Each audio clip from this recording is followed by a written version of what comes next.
Hello, my name is Jasmine Lee, and I am not your mama's astrologer. Welcome to this week. Whew, that's what I want us all to start our week with, is just collective deep breathing, because this is a really cool week. I like it for us, for those of us who are in pursuit of something different, new, bigger than yourself, different than what you've been doing. I see this week as walking down a street that you've always known, but then all of a sudden, instead of turning right, you turn left. Or all of a sudden, instead of it being the weather you were expecting it to be, it's a big rainstorm or a beautiful sunshiny day when it was raining. There is so much great abundance to be had this week. It is preparing us, it is showing us, it is guiding us, it is lighting a way to the eclipse season that starts next week. Eclipse season is like, the Academy Awards of astrology. We honor what was and we prepare and accept a new way of living, thinking, being. This eclipse season next week is kind of interesting because it's in Pisces. It's been a couple of decades and some change since we have had this kind of eclipse in Pisces. It's, ethereal, spiritual. Pisces rules the 12th house of spirit, of all of the unseen ways that we're moving and grooving. So it can feel very powerful. It's also falling on the equinox too. So cool. Right? Yeah, man. I have been on a precipice. I don't know if you also have felt that way of, I don't know what. I can't say. I'm not aware yet of what all of this energy has to present to me. I only know that I have been weaving my own fictions in my mind and creating all of these stories that are starting to get tired. They're starting to get old. And this week, what I love for us is Mercury still direct. It's going to be back in Virgo. Hooray! Virgo and Mercury are best friends. They know how to vibe together. It's all of a sudden, you clean out the fish tank and you notice how much bluer, how much more depth of field you can see, how much more color the fishies have. And I think that Monday and Tuesday and Wednesday is a great time to harness this energy, this clarity, and you're going to be able to say what you need to say. You're going to be able to think what you need to think. It's a great time to pivot. I always think of Ross from Friends saying, pivot, pivot. It's like we've been trying to get that big couch up the stairs and we have not been able to find the right angle, the right pivot. And it's felt frustrating. The last few weeks have felt like there's been a lot of blockages. There's been a lot of high stakes wheeling and dealing in our lives. And this is a time now where clarity comes and where we just cross the damn street. Like we've been wondering if that's where we've needed to go for so long, but now it is time. It is time to cross the street, to explore a new depth, a new terrain, a new territory. And the more we can feel explorative, the better it's going to be. The moon next week is also going to move into Sagittarius, and Sag wants to explore and be that. And that's how we start the week, this beautiful moon in Sagittarius with Mercury going into Virgo. It's like, hell's yeah, it's about the journey. It's not about the destination. And it'll never be more true than it is this week. So catching that wave, whether you fall or not, just being there, just being present for what is and is existing inside of us is such a beautiful time for that. Mars and Mercury are going to be doing a fun little jig. We call it a sextile. It's a positive thing on Wednesday. Wednesday is Mercury's day. Mercury is in Virgo. So Wednesday is this really potent, rad day to write the speech, to put out something, to communicate something, to shift something, to orient yourself in a way where you're setting yourself up for maximum success. And I really love that for us. Thursday, the sun is going to square Jupiter. Squaring oftentimes is a hard aspect, but Jupiter is never hard. Jupiter is our lucky planet. Jupiter is vibey. Jupiter is our exclamation point. Wherever you have Jupiter in your chart is where you can be a little extra, is where the abundance flows, but it's also where we can over imbibe too. So with the sun squaring Jupiter, it's that exclamation point, exclamation point, exclamation point. It is where you're gonna be big, bold. The sun is our ego. It is who we intrinsically are, and it's being amplified. So we're so extra this week. And I love that for us because I think it's been a while since we have felt safe enough in our skin to be extra. I think there has been a lot of constriction. There's been a lot of, I don't know, energy flowing around us. And I feel like this week, all of the sudden, it's going to be like a clear day.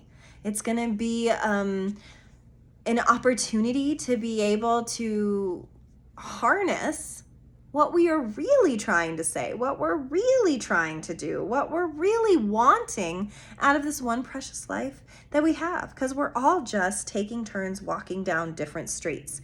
You know, sometimes it's a grief street, sometimes it's a love street, sometimes it's abundance, and sometimes it's failure. And we're all going to take turns going down this street. And it's going to be so amazing if you want to, because you can step far enough back to be able to watch other people walking down their streets and what phase that they're in, and be able to understand better that we're all coming to the table day in and day out with different paths, with different cycles, in different rhythms. And yet, you guys, the thing that connects us, bonds us, binds us forever is that we all can understand those different streets. Even if we haven't experienced it yet, we can feel it. We're feeling beings. Intrinsically, we know when someone's energy is doing something. And so it's this cool week to be able to observe your own path, see what is shifting and where you're about to journey, but then you're also going to get to see these highlights of other people's journeys, of other people's triumphs, of other people's losses. And it's a great time to collaborate, communicate, and be there for each other through that, because so much clarity comes when we bounce ideas off each other and when we're being real about where we're trying to go. And then this weekend, every astrologer has this day marked on their calendar because it's lovely. It is a lovely, lovely thing. Venus is doing lovely things with Jupiter, and it is on Saturday, and all we want is abundance and love and peace and harmony and relationship. How can we find our way to somewhere new and beautiful this weekend? This weekend asks us to really take it all in. Really, you guys, as hard as it's been, as hard as it will be, as hard as it wants to be, as hard as things can be, there is so much to be grateful for, thankful for in your own individual life. There is so much to learn here on this planet. There are so many streets to walk down. There's so many hands to hold. There's so many cheeks to touch. That reminds me of when my little boy was a baby, all the way till he was 6. He would call it touchy cheek, and he would always cut my cheek, and then he'd make this face, and he'd go, "Arr!" and he'd touch my cheek. And he loved that. That was his comfort move. And I think of that, our comfort moves, what we do to keep ourselves happy and comfortable. And this is a great weekend to really allow, just surrender and allow, even if you're not there yet, allow that you're somewhere. We're on some kind of rainbow in some kind of cosmos, and we're all here together. And how beautiful is that? It's a very abundant time. This week can reap incredible abundance because not only is it situationally great astrology, so cool, it's a great week for all things cool, but it's also a setup. It's also a beginning of something new that we want to be starting. And then we drop the bomb. Because on Sunday, Mars is squaring the nodes of fate. Mars is our warrior energy. The nodes of fate are fate, y'all, and where we're headed in this collective. We could see this globally. There could be a big political hit that happens on Sunday. Something cataclysmic could happen. Something big because Mars is our warrior energy, and he is kind of dwarfed right now because Mars is in Cancer, which is very uncomfortable there. It's very hard. You know, Mars and Mercury this week on Wednesday working together, it'll be easier for us to vocalize where we're feeling protective, what we're wanting to protect, because Cancer is mama bear vibes. But Mars feels very dwarfed in this because Mars doesn't know how to fight with love always. And so this weekend, while we're experiencing all of this abundance, there could be happenings that go on in our world that set us up for the ending of the resistance of ourselves. Take that how you will. We're all in such resistance to what we're really trying to do because it's hard, or because we don't know, or because we feel lost, or we feel scared. And eclipse season really can be hard, but what it does is it drops all of our armor and says, who are you now? Who are you when you don't have to keep yourself safe? Who are you when there's no monsters under your bed? Who are you when you're not being chased by life? When you can stand still and let it all play out? That is vibes, major vibes. So by Sunday, we're going to be feeling the eclipse coming towards us. And eclipse energy is so big because eclipse season changes the game. It's the same life, but the rules are different. It's like you've been doing everything the same way for the last little bit of time, and now here is energy asking you to think, to do, to be a little different. And Pisces is asking us to use our intuition, is to use our gut, is to think about how we are on automatic mode so often, and we're not paying attention to the fact that we said the word bird and then we saw a bird 5 minutes later. How we're so super in tune and connected when we want to be. And Pisces wants us to be, because when we're not, Pisces also can be about addiction. It can be about how we escape. It can be about not wanting to see. It can be really painful. It can bring up a lot of our ancestral wounds, a lot of things that we went through in past lives that we're still feeling but not understanding. So it can all feel a little bit intense. You know, not intense, but intense. We're not doing it in a tent, we're doing it intensely. And it's really important to take good care of ourselves. Pisces is a water sign. It wants us to drink more water, to take more baths, to start the very long journey of understanding that what we think we know about ourselves are only stories that we have in fact written about ourselves. And that when we can let go of whatever we're attached to about ourselves, let go of whatever we think we want other people to be seeing us as, and ascend into a different way of doing you. Will that make you lose people? I don't know. I mean, are we hanging out with the right people? I don't know. Do we want people in our lives who want us to explore ourselves? Yeah. Can I take someone that I have been, with for a really long time and be able to step back enough where all of the stories that I have written about this person can shift, evolve, and become new stories? That's tough. That's tough. This is why our family karma is so gnarly, you guys, because from birth, we're writing stories about our family members. And when they shift, grow, and take a plunge into otherness, it sets us off.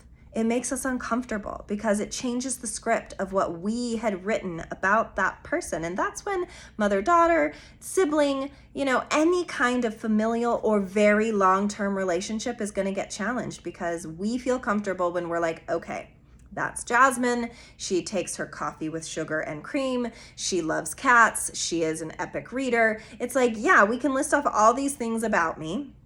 But what if all of a sudden I start drinking my coffee black and I go through a phase where I don't want to read and all of my cats die and I don't want any more cats, and then I actually don't really like cats anymore, and that totally morphs me into a totally different person? Because aren't there cat people and dog people in the world, and doesn't that say a thing if you're a cat person or a dog person? What if you're a both person? What if you decide you don't want to be an anything person? What if you decide you want to cross that street and not this street? And what if you decide all of a sudden you don't like Chinese food anymore and you only want to eat pizza for the next 8 months, but then you have changed the script of what people intrinsically think about you? Kerplunk, boom, psh. And now we're somewhere different, aren't we? Now we're standing in front of people asking them, to allow us, to allow our spirits to shift, move, and vibe where they need to. Because what worked for me when I was 22 sure doesn't work for me now at 40, and I'll tell you that. But if I was to hang out with somebody that I haven't seen since I was 22, what do you think they think about me? What are their stories about how I was to them? It always cracks me up going to high school reunions, doing anything that has to do with seeing people you haven't seen in a long time because they have written a story about you. I have been told so many things about my high school self that will blow your mind. Like that I was an amazing student. False. I struggled all the way through school, couldn't even go to college because I didn't have the right credits to do so. But that's some of the stories that people wrote about me. You know, it's like some people thought I was a huge nerd. Some people thought I was really popular. It's the strangest thing to me because for me, I was just me. I was just working and doing theater and like doing me. And I was really happy in high school. And so it cracks me up to hear all the different narratives of what my perceived self was in high school because I liked her. I liked high school Jasmine. Call me crazy. I know that a lot of people go through really hard times in those more adolescent times, and I surely did in middle school. I surely did. And I'm sure people had really interesting opinions of me back then. But the thing is that I am still her. That's true. I am still all of the things and the people that I was. But it's getting heavy, isn't it, guys? It's getting heavy to wear all the cloaks of our past selves. And so a great practice to think about this week and to do and to initiate is to slowly take those cloaks off you, is to slowly strip yourself bare of all of the things and tools and ways that you used to describe yourself and start fresh and find some new archetypes and find some new colors that we can paint with because Lord knows that we are not who we were 10 years ago, nor should we be, because that would be so boring and so not vibes, you guys. And I will not give you a cookie at the end of the day if you don't at least kind of a little bit want to be open to the notion of becoming this cool, bodacious new version of yourselves because they're waiting for you. And that's what eclipse season helps push us into, is that eclipse season helps us see what is waiting for us. And this week with all of this Mercury and stuff is giving us clarity to see that. So don't look away. Be willing to take off the gloves of the past, the cloaks that hold us down, and make yourself lighter. And then whatever the peanut gallery is going to think is what they're going to think. Because like I said, I know who I thought I was in high school, but I have had myself reflected back to myself so many different times and in so many different ways that what game are we even playing? Really, what matters is how you feel and think about your own damn self. So let's pull a card for this interesting week.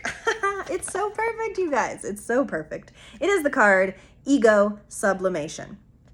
Wasn't that what I was just talking about, you guys? I swear. I love how the decks always work in our favor because that's what it takes. It takes submitting to the ego. It takes letting yourself not be driven by who you think you are and allow yourself to become who deep down you know you are. Because the ego is that mirror. The ego is the thing that stares at us every day and says, here's the laundry list of things you are. And the ego wants to protect that, and the ego builds stories around that, and the ego goes forth in a dependable way, being the thing that the other people expect us to be, and we're going down those stairs of who we are expected to be, but we need to stop. And we need to let go of what we think we know, and we need to let go of what other people are holding us to, and we need to ask ourselves this week, going into eclipse season, who do I need to be to really be in sync with where I'm going in this life? Because so often I've sat with so many people that are like, I want love and I don't know how to get it. I want this career and I don't know how to get it. I want something different and I don't even know what it is or how to get it. And the truth is that nobody knows how to get that shit, you guys. Nobody knows how to get there. We all just have to start walking. We all have to be willing to be surprised. We all have to be willing to be let down. We all have to be willing to be heartbroken. We all have to be willing to discover the gnarlier parts too. It's not just like roses and daisies. But then when we do get the good stuff, then it's just so much more beautiful. because we see it for what it really is and not what we're pretending to be. If we pretend that we're outgoing, then we're going to be forced into outgoing situations that we don't enjoy if we're not actually, truly outgoing. If we say we're really social or we're good at being social and we're constantly putting ourselves in social situations, then we're going to burn out because deep down, maybe we're not that social. These are lessons I've been learning about myself. These are things that feel complex to me because of stories I've always written about myself. And it is a week to put down the stories and to really think and align your energy with what you want next. You don't have to know how. I love that about Spirit. Spirit's got our backs. We don't need to know the how ever. We just need to know the what. What do you want to change? What part of your life do you want different? Where do you want to go? If you could see yourself 5 years from now in this beautiful, achieved state, what would that look like? What would you have achieved? So now that you know that, once you write all that down and you know the what, then you just need to be open to the how revealing itself to you during this eclipse season, which it will. And it might hurt and it might suck and it might make you want to gag sometimes at the things you have to do that don't make you feel comfortable. But it's when we put ourselves in these situations and when we make ourselves vulnerable and when we do the things that don't really sound great all the time, but put us in a way where we're facing our fears, where we're facing our dragons and understanding that it's always when we face it that we understand it. If we're never looking directly at the thing, how are we going to understand what in fact we need to do to conquer it? So go forth this week, because next week we shall slay and conquer dragons, but this week we shall build the sword. We shall build the foundations. We shall find the path that leads us to our own personal dragon. And on the way, we're going to ego sublimate. We're going to let our stories go. We're going to believe in ourselves in a different way because we're not always who we say we are. And trust that who you want to be is always inside of you, waiting for you to build the sword, to take the path, to find the dragon, to conquer your dragon. And then your dragon can be your best friend. And then dragons breathe fire and shit. And that's really cool. And who doesn't want their own dragon? I do. Philosophical, of course. Or maybe you're going to find an actual dragon. Who knows? If someone told me that aliens live next door to me, I'd be like, okay, sounds right. Because we are in these times. We are in uncertain times. And in uncertain times, we take the abundance where we can get it. And this week is an incredibly abundant week to vocalize, to theorize, and to get on a different, more right path for us. Thank you guys so much for listening. Like, subscribe, share me, find me. I'll give you a reading about all this nitty-gritty eclipse season stuff, where it falls in your chart, and how you can best set yourself up for success, like the vibe of the path that you're going to be paving. So once again, thank you so much. Good luck, and I will see you next week.